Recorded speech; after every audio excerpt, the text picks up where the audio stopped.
بسم اللہ الرحمن الرحیم۔ دور حاضر کے اندر ہر گھر کے اندر بہت بڑے مسائل ہیں، اور ہر بندہ یہ چاہتا ہے کہ میرے گھر میں کے اندر آسانیاں ہوں، مشکلات نہ ہوں، کسی قسم کی کوئی پریشانی نہ ہو۔ تو جہاں ہم طبی علاج کرواتے ہیں، ایلوپیتھک کا، ہومیوپیتھک کا یا ڈاکٹری علاج کرواتے ہیں، اس علاج کے علاوہ ایک دوسرا علاج جس کو ہم روحانی علاج کہتے ہیں، وہ علاج بھی بڑا مؤثر ہے۔ بلکہ رب کائنات نے اپنے پاک کلام کے اندر یہ ارشاد فرمایا ہے وَنُنَزِّلُ مِنَ الْقُرْآنِ مَا هُوَ شِفَاءٌ وَرَحْمَةٌ لِّلْمُؤْمِنِينَ کہ ہم نے اس پاک کلام کو شفا نازل کیا اور مومنوں کے لیے رحمت ہے۔ یہ مومنین کا اور خصوصاً بالخصوص ہمارا یہ عقیدہ ہے الحمدللہ کہ رب کائنات کا پورا کلام جو ہے وہ سارے کا سارا شفا ہے۔ لیکن بعض آیات بینات جو ہیں وہ ان کے نزول کے لحاظ سے یا نبی پاک صلی اللہ تعالیٰ علیہ وآلہ وسلم نے جو ان کی فضیلت بیان فرمائی اس لحاظ سے ان کی بڑی اہمیت ہوتی ہے۔ تو آج میں ایک ایسا وظیفہ آپ کے سامنے رکھنے لگا ہوں کہ جس کو جب بندہ پڑھے گا تو انشاءاللہ العزیز کسی قسم کے برے اثرات، جادو، عملیات، سایہ جنات و پری اس گھر میں انشاءاللہ العزیز نہیں ہوں گے۔ وہ کون سی آیت ہے؟ سورہ حشر ہے، 28واں سپارہ ہے، اور اس کی سورہ حشر کی آخری جو 3 آیات بینات ہیں ان کی بڑی فضیلت ہے۔ روایت کے اندر آتا ہے کہ جو بندہ سورہ حشر کی آخری 3 آیات کو روزانہ 7 مرتبہ پڑھتا ہے تو رب کائنات اس بندے کے ساتھ 70,000 فرشتے جو ہے وہ نازل فرماتا ہے۔ اب وہ فرشتے صبح سے لے کر شام تک اس بندے کی حفاظت بھی کرتے ہیں اور اس بندے کے لیے دعائے مغفرت بھی کرتے ہیں۔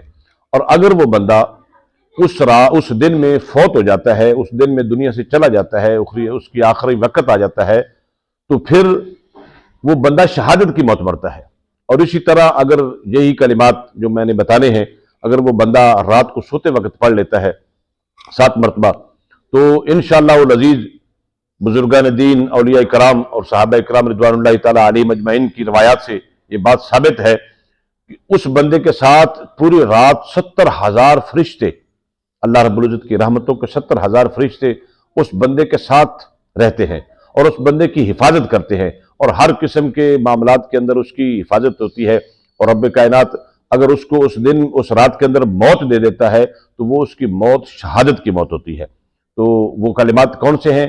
سورہ حشر 28واں سپارہ، اس کی دوسری سورہ مبارکہ کی آخری 3 آیات بینات بالکل آسان سی ہیں، تقریباً ہر بندے کو، مسلمان کو وہ آتی ہیں، اور اس میں رب کائنات کے اسماء مبارکہ ہیں بہت سارے، تو وہ یہ ساری یاد کرنی چاہیے۔ وہ میں پڑھنے لگا ہوں، تو وہ پڑھنے کی ترکیب تھوڑی سی یہ ہے کہ اس کو اعوذ جو پڑھتے ہیں ہم تعوذ، اس تعوذ کے ساتھ ایک جو کلمات ہیں ان کا اضافہ کرنا ہے۔ وہ کیا ہیں کلمات؟